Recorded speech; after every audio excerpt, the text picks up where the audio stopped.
Right, everyone, cheers.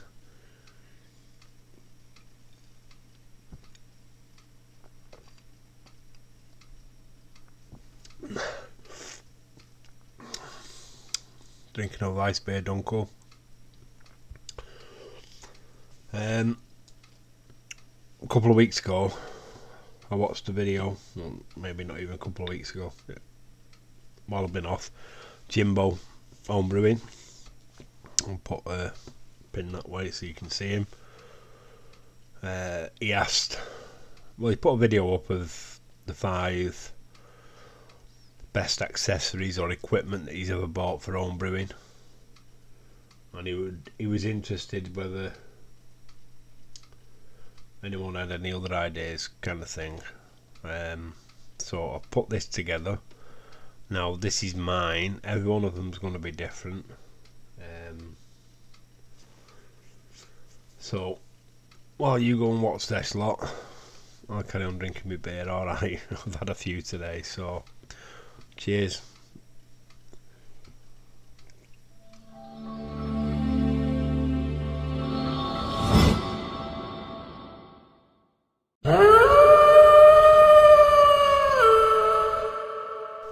First on my list is the Grainfather. I have a G30. Before I used to use different ash tons, urns, cool boxes. Since getting this and lowering my footprint to the one vessel, alright, yeah, you might need to use another tea urn for sparge water, but everything is much more tidier. I've not got as much to clean, not as got as much to rinse out, sanitize. You do it all the night before your brew day and you're ready to brew within seconds. The beauty of the Grainfather is it does make good beer. Maybe not.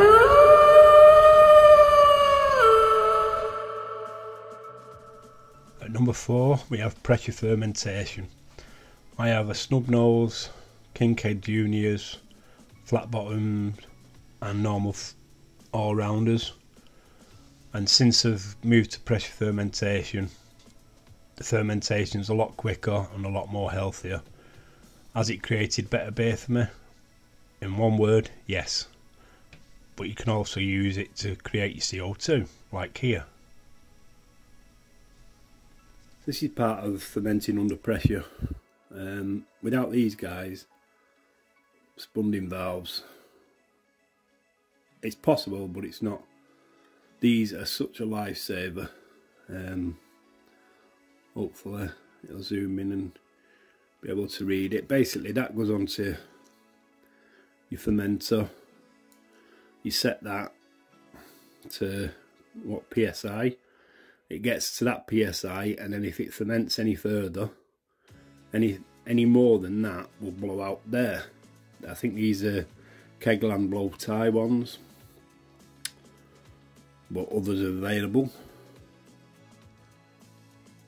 If you want, you can actually rig it up to kegs, as we've done on this part here. So in there we've got the beer fermenting away. Sorry about the shakiness.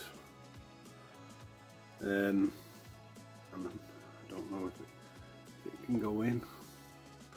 Let's just try. So it's set at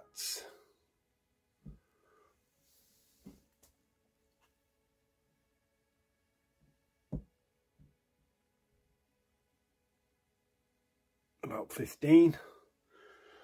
So at the minute it's still fermenting. It's probably in its last couple of days now, it's quite clearing out.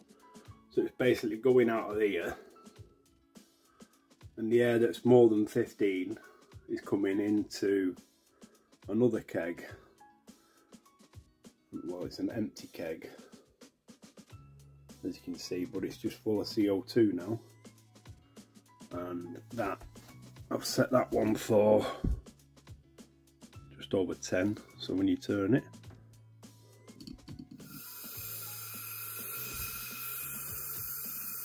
you can hear the CO2 coming out.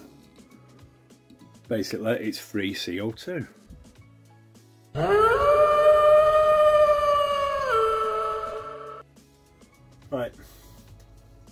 Inkbird is just a number, is just a name, different brands. You can use Inkbirds, STCs.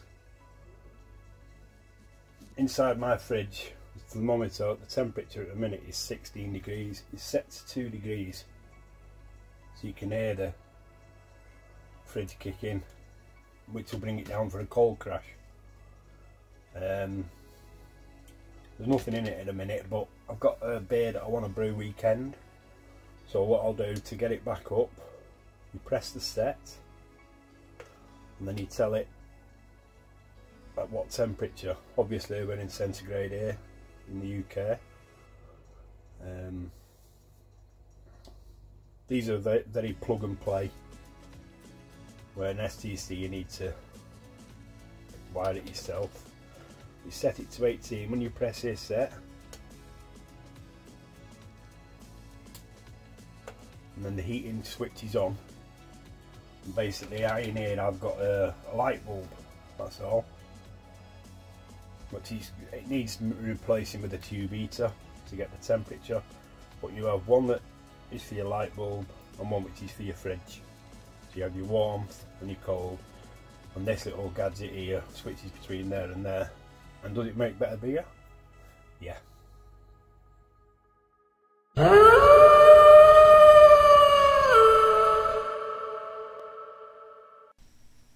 Here we have number 2, which is remote gravity measurers, such as your ice spindles, your tilts, your brew beer builders.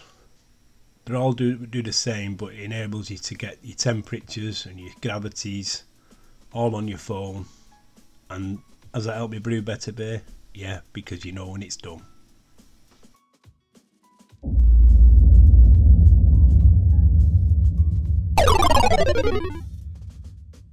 And my number 1 has got to be Brewing Software.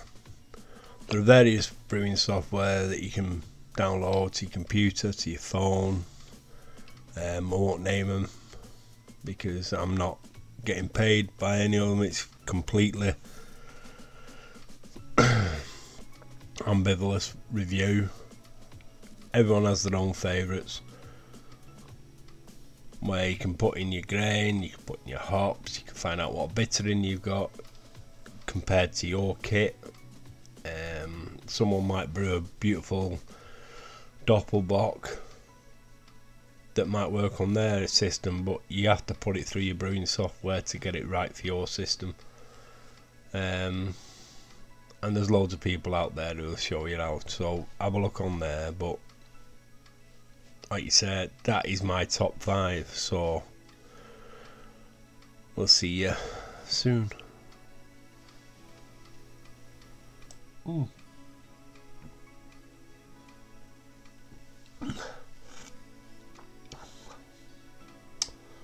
Alright everyone, so be back, but there we go, there's my top 5.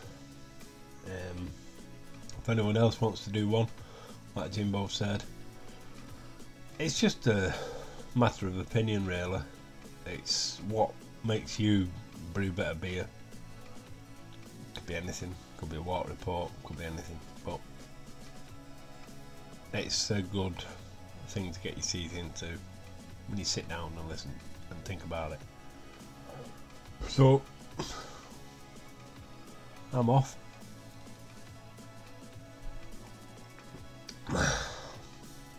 Take care, see you on the next one.